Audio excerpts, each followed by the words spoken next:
مسلمان جنت میں اور کافر جہنم میں ہمیشہ کیوں رہیں گے؟ ایک سوال ہے، جواب دیکھتے ہیں۔ مسلمان اپنے عمل کی وجہ سے نہیں بلکہ اچھی نیت کی وجہ سے ہمیشہ جنت میں رہے گا۔ کیوں؟ کیونکہ اگر عمل کی وجہ سے جنت میں رہتا تو جتنا عمل کیا اتنا یا اس سے چند گنا زیادہ ٹھہرتا، لیکن کیونکہ مسلمان کی نیت یہ ہوتی ہے کہ اگر وہ ہمیشہ زندہ رہتا تو ہمیشہ اسلام پر قائم رہے گا، لہٰذا اس اچھی نیت کی وجہ سے اللہ پاک اسے ہمیشہ کے لیے جنت عطا فرمائے گا۔ جیسا کہ بخاری شریف کی پہلی حدیث ہے، انما الاعمال بالنیات، کہ اعمال کے دار و مدار نیت پر ہیں۔ معلوم کیا ہوا؟ اگر اچھی نیت کے ساتھ تھوڑے بھی عمل کیے جائیں تو اللہ بہت اجر عطا کرتا ہے۔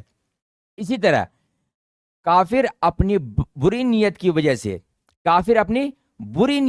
سے ہمیشہ جہنم میں رہے گا، کیونکہ اس کی یہی نیت ہوتی ہے کہ اگر وہ ہمیشہ زندہ رہا تو ہمیشہ کافر رہے گا، لہٰذا اس نیت کی وجہ سے اللہ پاک اسے ہمیشہ جہنم میں رکھے گا۔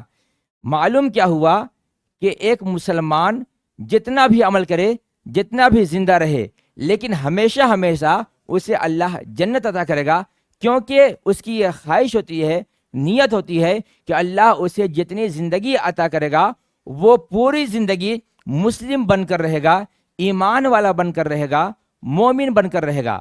اور یہی حال کافر کا ہوتا ہے کہ کافر کی نیت یہ ہوتی ہے کہ وہ جتنا بھی وہ زندہ رہے گا، اللہ اسے جتنی زندگی عطا کرے گا وہ کافر رہے گا، کفر کرتا رہے گا۔